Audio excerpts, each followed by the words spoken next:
Baik, Assalamualaikum warahmatullahi wabarakatuh tuan dan puan, kepada yang berkesempatan ya. Alhamdulillah saya ucapkan terima kasih kepada yang berkesempatan untuk menonton video kali ini. Jadi kali ini merupakan satu lagi siri video dalam tajuk Action Plan Series, yang mana dia adalah di bahagian yang pertama, masih dalam kategori bahagian yang pertama. Bahagian yang pertama kita masih bercakap tentang mengetahui ataupun orang kata mengenal pasti kekuatan kita Jadi antara beberapa perkara yang kita dah bincangkan daripada siri 1, 2, 3 dan 4 itu adalah perkara-perkara yang melibatkan tentang bagaimana kita nak mencipta keyakinan, bagaimana kita kata kita nak menerima kegagalan, bagaimana kita nak menghadapi rejection apabila orang kata no, dan kita juga perlu kata no kepada orang lain. Dan jadi siri yang seterusnya ini sebenarnya kita bercakap tentang takut.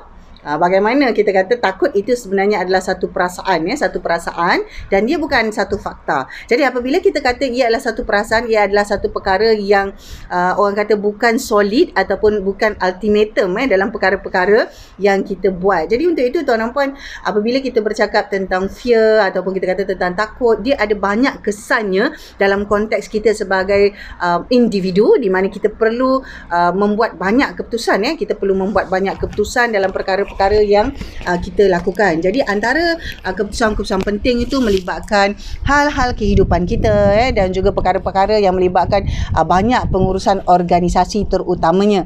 Jadi dalam keadaan itu tuan dan puan, kita masih perlu dan kita sentiasa kena peka, kita perlu alert sentiasa. Jadi apakah keadaan itu adalah satu takut yang kita rasa atau ia merupakan satu fakta. Jadi kita dalam keadaan sekarang kita senang kita boleh lihat dalam keadaan sekarang ada banyak contoh di luar sana tuan dan puan.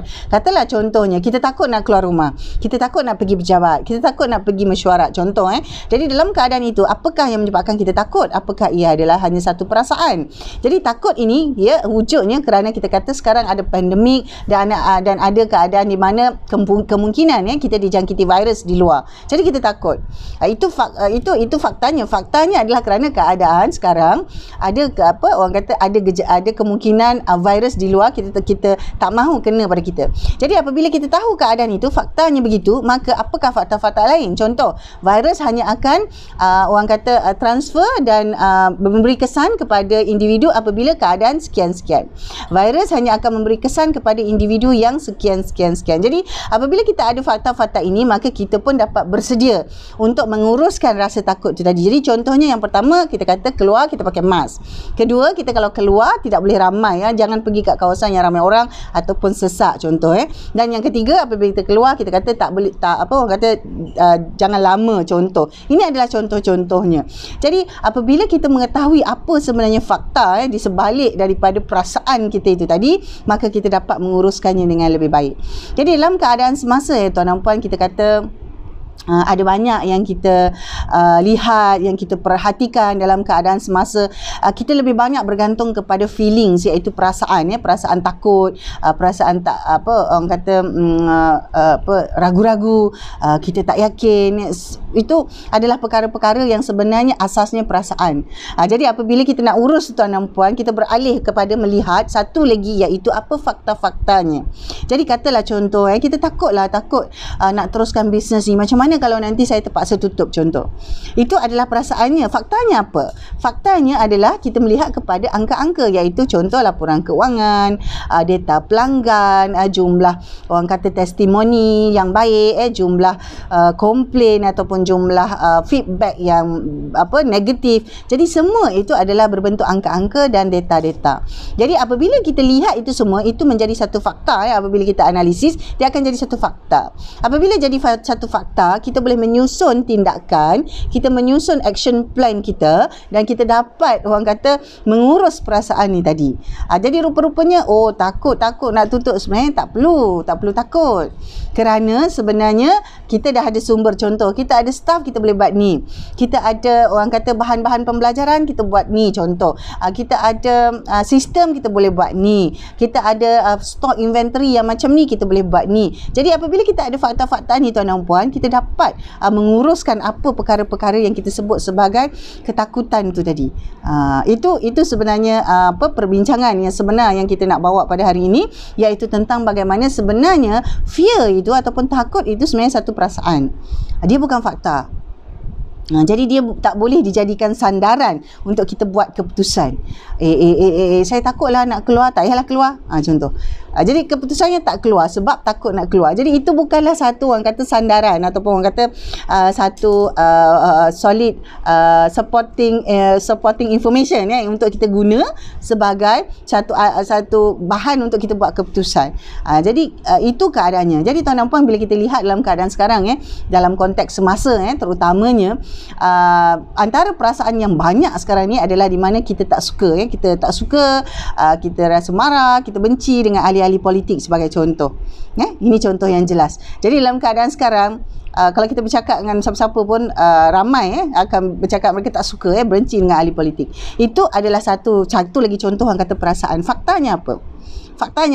Faktanya memang ada, iaitu kalau kita lihat kita memerlukan sebuah negara masih memerlukan ahli politik yang baik. Kita perlukan ahli politik yang baik, ahli politik yang betul, ahli politik yang kompeten. Kita perlukan semua tu. Jadi faktanya juga menunjukkan bahawa kita kurang.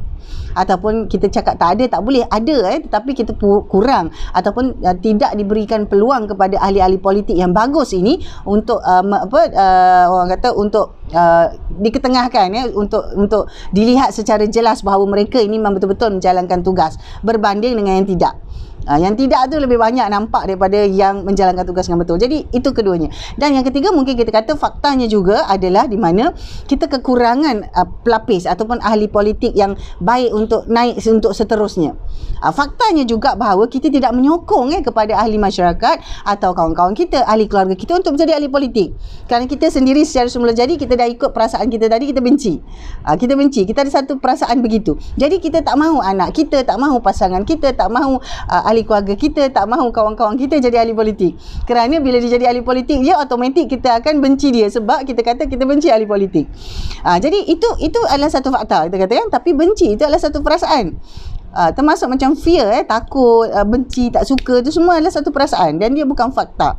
Dan dia bukanlah satu perkara yang kita boleh jadi sandaran untuk buat keputusan. Jadi itu satu contoh lagi tuan dan puan. Jadi faktanya kita lihat. Apabila kita kata okey, kita bencilah ahli politik ni, inilah ahli politik ni, kita dalam keadaan begitu, kembali kepada fakta. Apakah faktanya? Dan apabila kita lihat fakta-fakta ini tuan dan puan, barulah kita akan dapat orang kata clarity, kita lebih jelas. Oh, sebenarnya begini, jadi macam mana? Jadi apa seterusnya yang kita buat? Jadi kita kata mungkin tindakan seterusnya adalah menyokong ahli politik yang betul, tak kira di mana partinya. Contoh, mungkin itu kita punya, orang kata kita pindahkan daripada rasa benci-benci itu tadi, kita pindahkan. Jadi hidup kita ini akan kurang daripada perasaan-perasaan dan rasa-rasa negatif. Rasa takut, rasa benci, rasa tak suka, ini semua adalah antara perasaan-perasaan yang kita kata negatif, yang mana dia boleh juga membawa perkara baik kepada kita. Takut juga ada kebaikannya, tetapi takut ini bukan fakta. Jadi katalah contohnya kita kata kita takut kepada jenayah, kita takut kepada jenayah, kita takut sekiranya kadar jenayah meningkat, contoh. Itu adalah betul perasaan, bukan fakta. Jadi kita alihkan, apakah fakta-faktanya? Okey, jenayah macam mana? Apakah data jenayahnya? Yang kita takut tu tadi apa, macam mana? Jadi apabila kita tahu semua itu, barulah kita kata kita boleh letakkan satu action plan. Jadi kalau action plan itu berbentuk personal action plan, dia masih lagi berbentuk action plan. Kalau action plan itu berbentuk organizational, dia akan jadi satu organizational plan. Kalau macam orang kata plan itu akan melibatkan community, akan melibatkan society, orang kata larger scale, dalam skala yang lebih besar, dia akan jadi satu action plan kepada society ataupun satu skala yang lebih besar.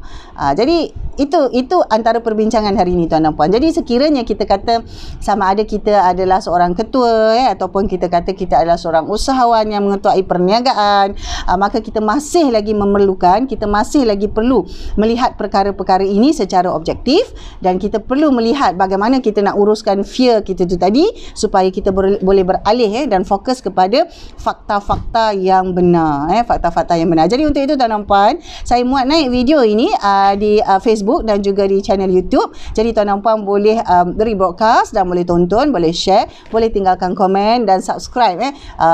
InsyaAllah ada banyak lagi video yang akan menyusul, sama ada secara live ataupun secara video, kita akan usahakan. Jadi untuk itu tuan-tuan puan, saya ucapkan terima kasih. Kita jumpa lagi. Assalamualaikum.